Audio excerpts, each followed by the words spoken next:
araw ko na ito. Eh kayo, bata pa kaysa sa akin, kaya bumalik kayo bukas.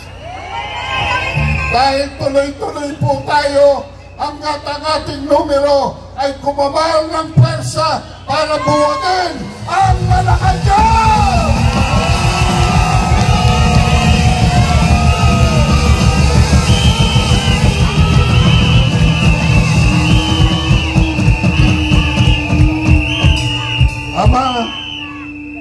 Ama, dinggin mo ang aming panalangin. Itaas natin ang ating mga kamay. At sa pangalan ng Diyos Ama, ay hilingin natin na huwag na sanang patagalin pa ang ating pagdurusa. Ang aming pinaglalaban, Diyos Ama, ay ang kalayaan, karapatan at katarungan sa bansang Pilipinas. Hindi kami humihingi ng para sa amin, kung hindi sa mas nakakararami na nagugutom. 25% po ng aming populasyon or kulang-kulang na 30 milyones ang minsan na lamang kumakain. Ang presyo ng bilihin hindi naabot ng aming tustusin. Hirap na ang aming mga magulang para kami ay hatid sa eskwela at bayaran ng aming mga pangangailangan. Kaya Ama, bukod sa bubong sa aming tuktok, damit sa likod ng aming balat, bigyan mo kami ng sapat na grasya para ang aming mga mamamayan ay makakain man lang miski 2 beses isang araw. At pagpalain mo kamuluhod sa iyong harapan upang humingi ng hostisya para sa sambayanang Pilipino. Maraming salamat po! Mga kababayan may isot, bigyan po kayo muli Kaado Paglinawan!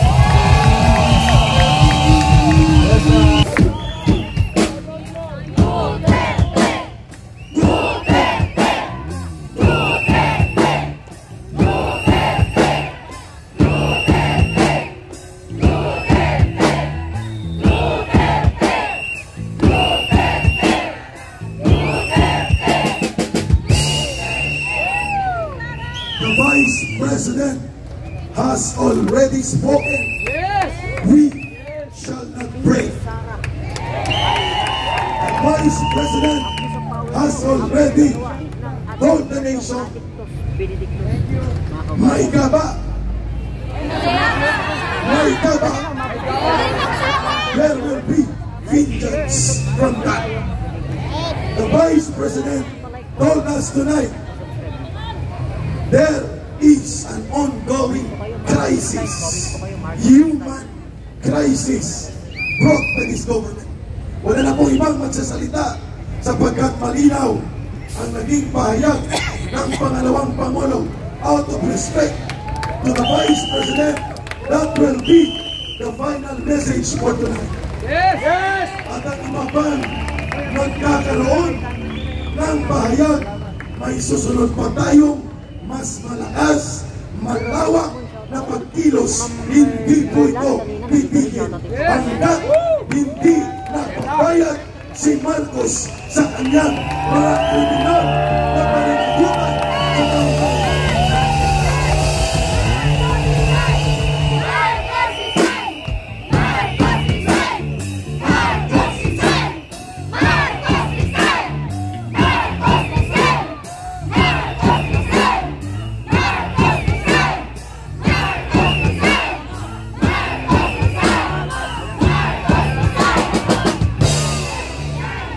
Ihanda ang ating mga kandila at magpapailaw tayo sa buong liwasang Bonifacio.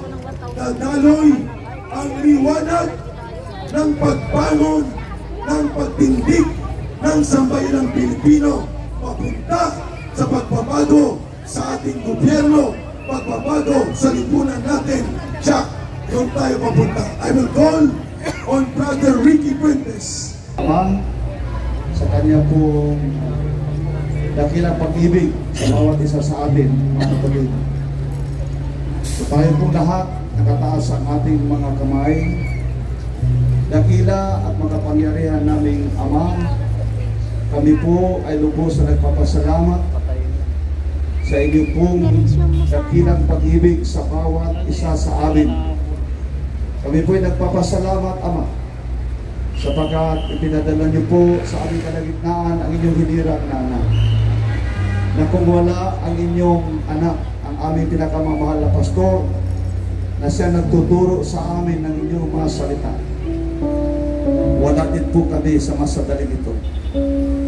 Sa naranasan naming mga pag-uusig, kung wala ang salita na ipinangaral ng inyong hinirang na anak, hindi namin makakaya ang mga bagay na ito.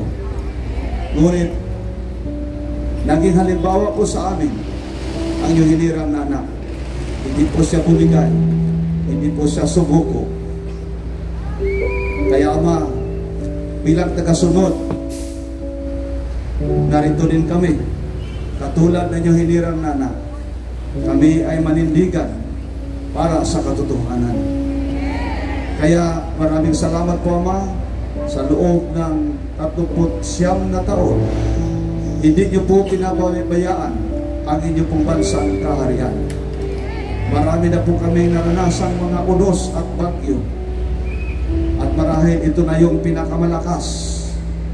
Ngunit alam namin na hindi mabubuwal ang inyong bansang kaharian, sapagkat kami ay nagkatayo sa matibay na pundasyon na walang iba kundi ang pagsusunod sa inyong dakilang kalooban, na siyang itinuturo ng aming pinakamamahal na pastor. Kaya Ama, sa mga sandaling ito, pinupuri at pinapasalamatan po namin kayo sa lahat ng mga pag-uusig, ng mga persecutions, tribulations, trials na dumating sa aming paglilingkod, sapagkat alam namin, Ama, na itong lahat ay inyong pong dakilang kalooban. Lalo po kaming titibay sa aming pananampalataya. Hindi po namin iiwan ang inyong hinirang na anak. Higit sa lahat, hindi po namin tatalikuran ang aming paglilingkod sa inyo, Ama. Kahit buhay man namin ay handa naming ialay.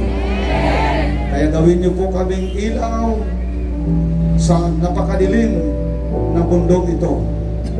Maraming salamat po sa inyong mga salita na siyang ipinangaral ng inyong hinirang na anak. Pagpalain niyo po ang bansang Pilipinas na siyang pinakamamahal naming lahat sa pamumuno ng inyong hinirang na anak. Pagpalain niyo po ang lahat na nandito. Pagpalain niyo po ang aming mga kababayang Pilipino. At tulad ng sinabi ng inyong mga salita, love your neighbor as you love yourself.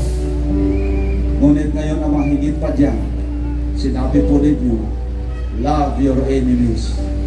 Pray for them that despitefully use you and persecute you. Kaya Ama, alam namin sa nangyari sa amin, walang galit at walang puot na naghari sa aming puso, kundi pag-ibig, sapagkat alam namin na sila, yung mga kapulisan na nag-abuso sa amin, ang administrasyon ito, sila din naman ay may kaluluwa. Sila ay nalinlang lang ni Satanas. Kaya pagpapatawad po nasa aming puso, ang pag-ibig sa lahat ng umalipusta, nag-persecute sa amin. Pag-ibig po ang naghari sa aming puso, Ama. Kung hindi dahil sa inyong hinirang na anak, hindi po namin ito magagawa. Kaya nagpapasalamat po kami sapagkat pinadala po ninyo ang inyong hinirang na anak na siya nagtuturo sa amin ng inyong mga banal na salita. Kaya sa pagdiriwang namin sa 39 years at anniversary na ito, alam namin, Ama, kasunod dito ay pagpapala na walang sapat na silid ng kalalagyan. Kaya maraming salamat din po sa mensahe ng aming pinakamamahal na pangalawang Pangulo. Patuloy mo pagpalain ang aming pinakamamahal na Vice President. Maraming salamat po, Ama. At alam namin na ang pagtitipon namin dito ay magpapatuloy hanggat sa makamtan namin ang tunay na katagumpayan. Itong lahat ay aming pinasasalamatan at ibinabalik namin sa inyo, Ama, ang buong kapurihan at kalulatian sa inyong dakila at pagkapangyarihan pangalan na siyang higit sa lahat ng pangalan, ang aming Panginoong Jesucristo na may likha ng lahat ng bagay. At ang lahat ay magsabi na Amen. Amen.